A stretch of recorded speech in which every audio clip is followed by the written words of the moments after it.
قال تعالى في موضع آخر إنا أنزلناه في ليلة القدر وما أدراك ما ليلة القدر ليلة القدر خير من ألف شهر صدق الله العظيم. وقال النبي صلى الله عليه وسلم الشعبان شهري ورمضان شهر الله او کما قال علیہ الصلوۃ والتسلیم. محترم حضرات اور میرے عزیز دوستو،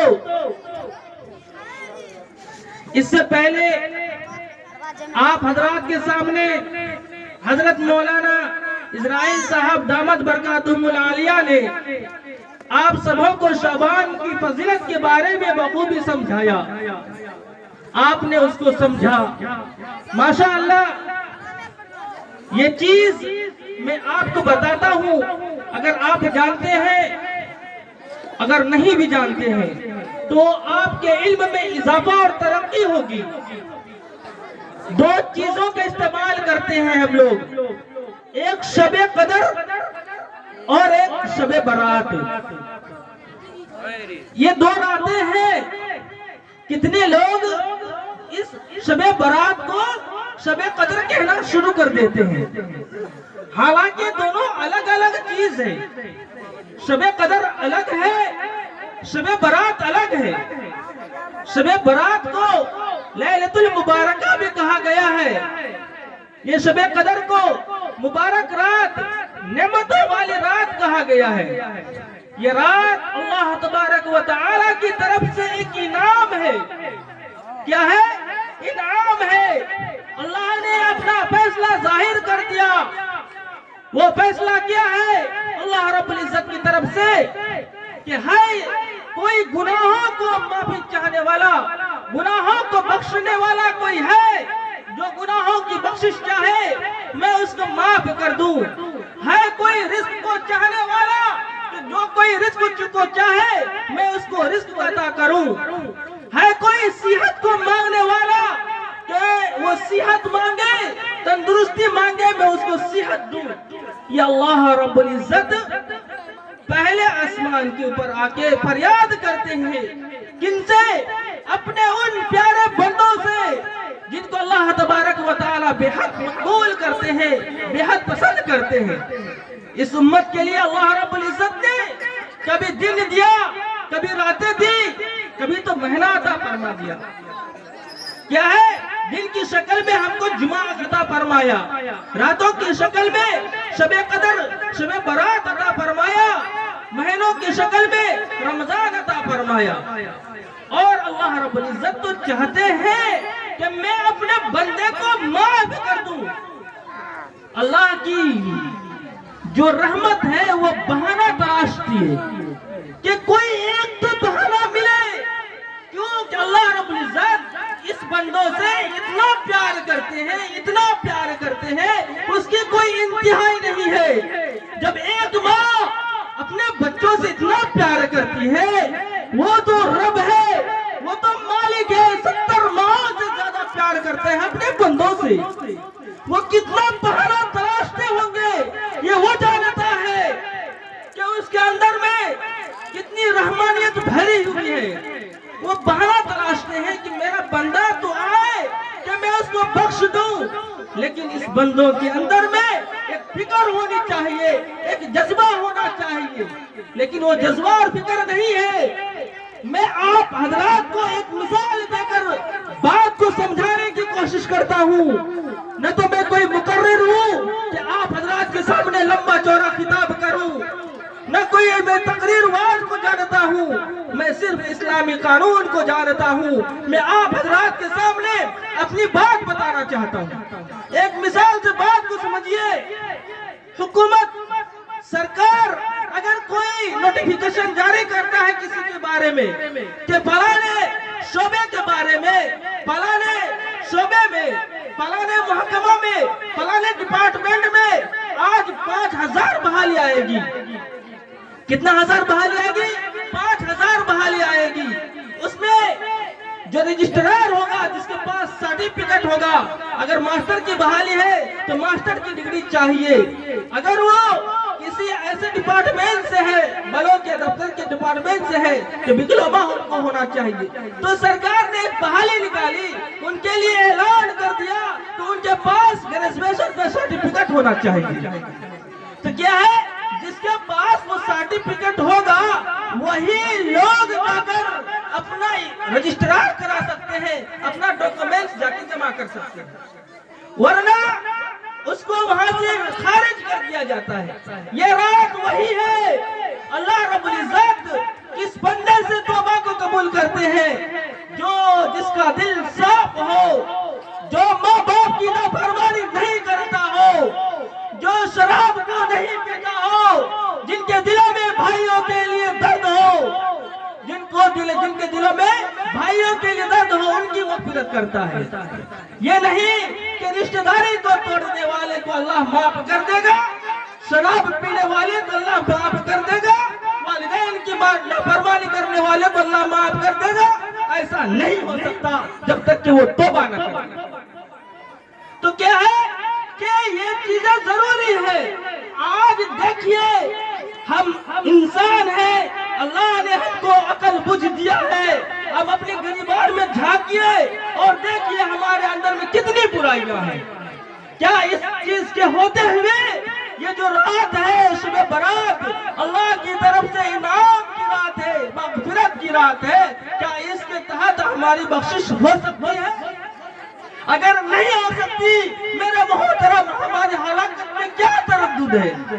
اللہ تو بہانہ تلاش رہے ہیں کہ میں اپنے بندے کو بہانے سے معاف کر دوں, لیکن ہمارے اندر میں ایک نہیں کئی جرائم, کئی جرم ہمارے اندر میں ہے جس کو ہم جان بھی رہے ہیں.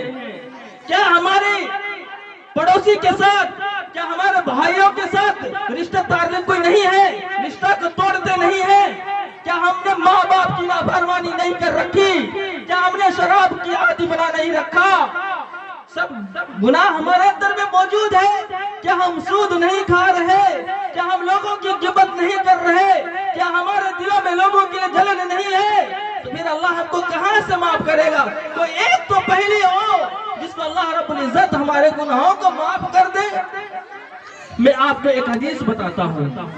نبی کریم صلی اللہ علیہ وسلم نے فرمایا کہ 15ویں شعبان کی جو رات ہوتی ہے, اللہ رب العزت اس رات میں بنو کلب کے بکریوں کے برابر, ایک بات سمجھیے, بنو کلب یعنی پھلکا جو ہے, یہ بستی ہے, پھلکا میں کتنی بکریاں ہوگی, اسی طرح وہ قبیلہ تھا بنو کلب کے بکریوں کے بال کے برابر. اللہ رب العزت جہنمیوں کو آزاد کرتے ہیں اور ان کو بخش دیتے ہیں.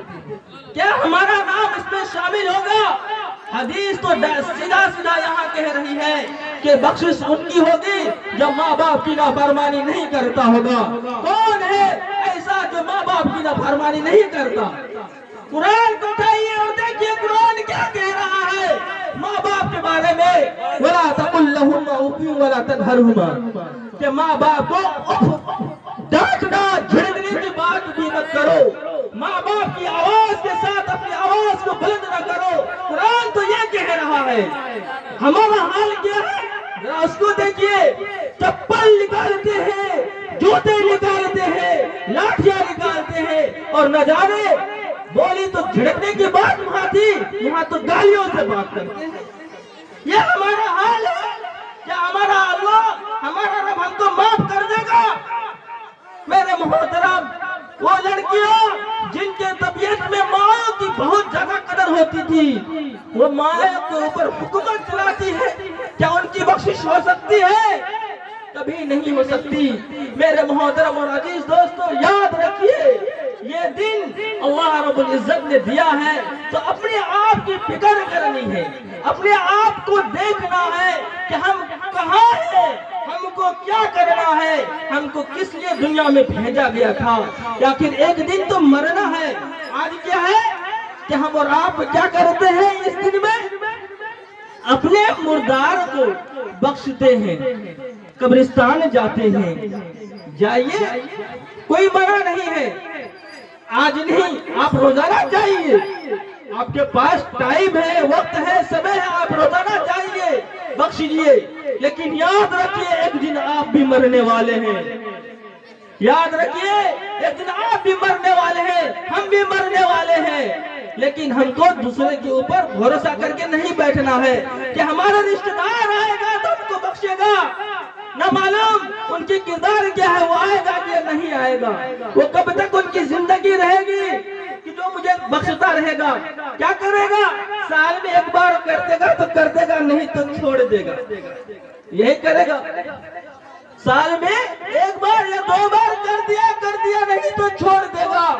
روایت تو یہاں تک کہہ رہی ہے کہ اپنے والدین کی، ماں باپ کی قبر کو ہفتہ میں ایک بار جمعہ کے دن بھی جا کے دیکھا کرو، اصالہ ثواب کیا کرو۔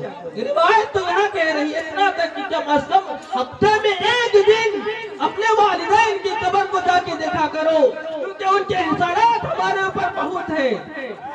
اگر آپ کو سناؤں تو دل میں ایک تڑپ سی پیدا ہو جائے گی کہ یہ اتنے احسانات ہیں، جب ہم کو بولنا نہیں آتا تھا، جب ہم بے چین ہو جاتے تھے، ہماری والدہ، ہمارے والدین پریشان ہو جایا کرتے تھے کہ آخرکار ہمارے لگتا جگر کو کیا ہو گیا کہ یہ رو رہا ہے، ہم منہ سے بولی نہیں کھول سکتے تھے، لیکن والدین کیا کرتے تھے، ڈاکٹروں کے پاس لے جاتے تھے، دکھاتے تھے۔ اگر رات کو بستروں میں پیشاب کر دیتا تو کیا کرتے والدہ، ماں کیا کرتی، خود اپنا عقل کو اس پیشاب کے اوپر رکھ دیتی، خود اپنے آپ کو اس پیشاب کے اوپر سوتی، لیکن اپنے لگتے جگر کو، دل کے ٹکڑے کو اس کے اوپر، سوکھے کے اوپر سلاتی۔ یہ ماں کا پیار تھا، لیکن کیا ہے ابھی جب ہم بڑھ جاتے ہیں، اپنے آپ میں ایک طاقتور محسوس کرتے ہیں، ایک ذمہ دار محسوس کرتے ہیں، تو کیا کرتے ہیں، اسی ماں کو اس کے گھر سے نکال دیتے ہیں۔ کیوں نکال دیتے ہیں، ان کا کیا قصور ہے، میں یہ پوچھنا چاہتا ہوں، ان کی غلطی کیا ہے؟ ان کی غلطی یہ ہے کہ وہ صرف ہم سے پیار کرتی ہے، یہی غلطی شاید ان کی ہو، وہ ہم سے پیار کرتی ہے، جب تک گھر نہ آئے تو تب تک ان کو آہٹ لگی رہتی ہے، ان کا بدلہ کیا دیتے ہیں، گالی، ڈنڈا، گھر سے باہر، تانا، تشنی وغیرہ وغیرہ۔ کیا میرے محترم اس کے ہوتے ہوئے معاف کر دے گا؟ کبھی نہیں۔ تو لہذا جو حضرات اس چیزوں میں ملوث ہیں وہ توبہ کرے کہ کبھی والدین کی نافرمانی نہ کریں گے۔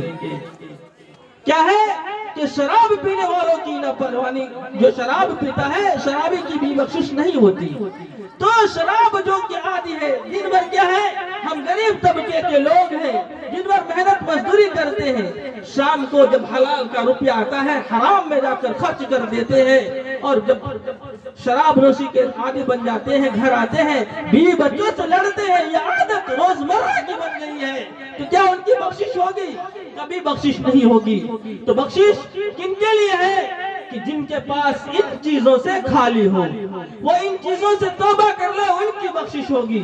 میرے محترم اور عزیز دوستو، یاد رکھیے اللہ رب العزت نے جنت کو، جو ہمارے لیے سننے میں کتنا حسین لگتا ہے، جنت ایسے ہی نہیں مزین کیا ہے، ان کو اعمال کے ذریعے سے انسان مزین کر سکتا ہے، ان میں داخلہ، ان میں جانا انسان کے نفس کے اوپر بہت دشوار گزرے گا۔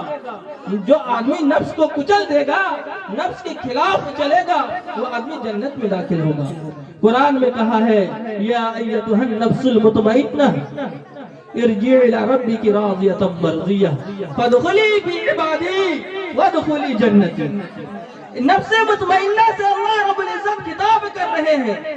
نفس مطمئنہ کس کو کہتے ہیں؟ آپ کو ابھی تو بتایا کہ نفس مطمئنہ وہ ہے جو اللہ کی نافرمانی نہیں کرتا ہو، نفس مطمئنہ وہ ہے جو شراب نہیں پیتا ہو، نفس مطمئنہ وہ ہے جو ماں باپ کی نافرمانی نہیں کرتا ہو، نفس مطمئنہ وہ ہے جو رشتہ داری کو جوڑتا ہو، توڑتا نہ ہو، نفس مطمئنہ وہ ہے جو چگلی نہیں کرتا ہو، نفس مطمئنہ وہ ہے جو کسی سے حسد نہیں کرتا ہو، یہ نفس مطمئنہ ہے۔ وہ نفس مطمئنہ نہیں ہے۔ پھر کیا ہے کہ جب نفس مطمئنہ والے بن جائیں گے، ہم توبہ کرنے والے ہو جائیں گے، تمام گناہوں کو چھوڑ دیں گے۔ اللہ کیا کہہ رہے ہیں؟ فَادْخُلِي فِي عِبَادِي، میرے بندوں میں شامل ہو جاؤ۔ اللہ کا بندہ کیا ہے؟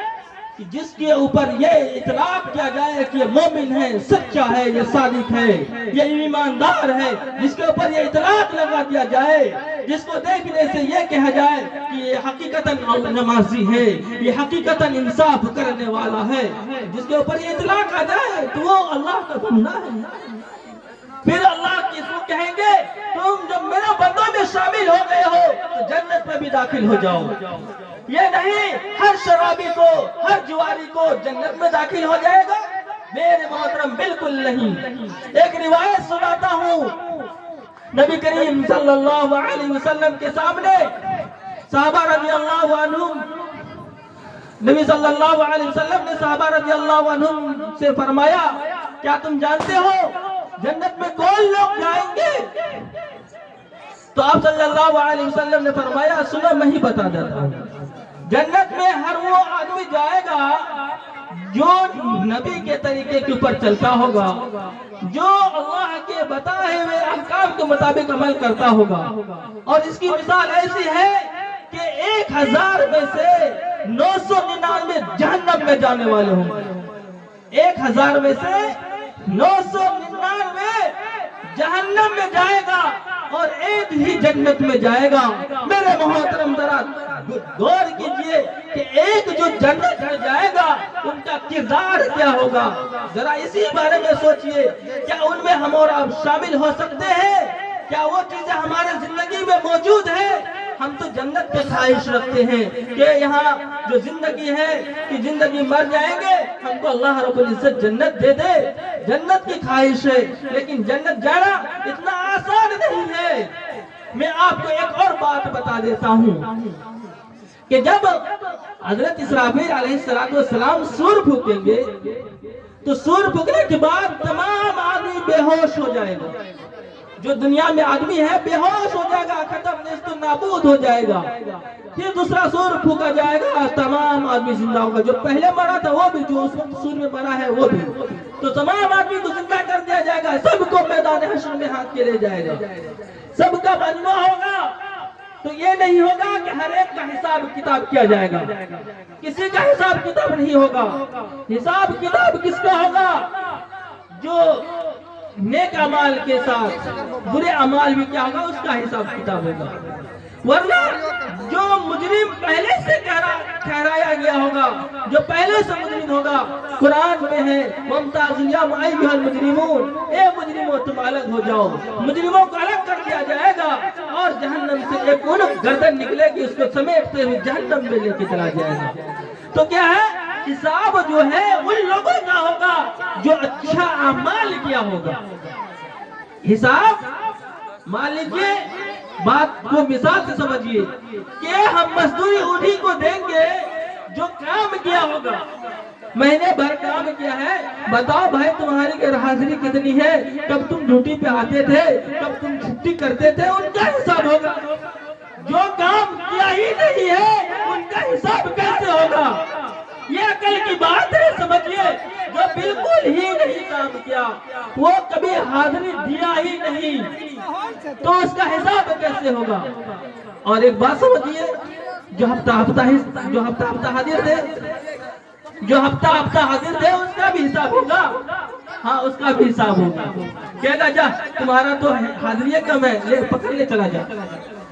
تو یہ ہے کہ جو کنٹینیو حاضری دیتا ہے، برابر حاضری دیتا ہے، اس کا حساب اچھے سے کیا جاتا ہے۔ باقی لوگوں کا حساب نہیں ہوگا۔ مجرم کو پکڑے گا اور گھسیٹتے ہوئے جہنم کے بیچوں بیچ ڈھکیل دیا جائے گا۔ پھر محترم کہنے کی بات یہ ہے، میں بات بہت دور تک کھینچ کے لے کے چلا گیا کہ یہ دو راتیں ہیں۔ کیا ہے؟ یہ دو راتیں جس کو شب قدر اور شب برات کہتے ہیں۔ یہ دو راتیں الگ الگ ہیں۔ عام طور سے ہم اور آپ ان پڑھ آدمی ایسے ہیں کہ اس رات کو بھی شب قدر کہہ دیتے ہیں۔ یہ شب برات ہے، لیلۃ البرات ہے۔ اللہ رب العزت اس رات میں ایک رجسٹر تیار کرتے ہیں، رجسٹر نام لکھتے ہیں۔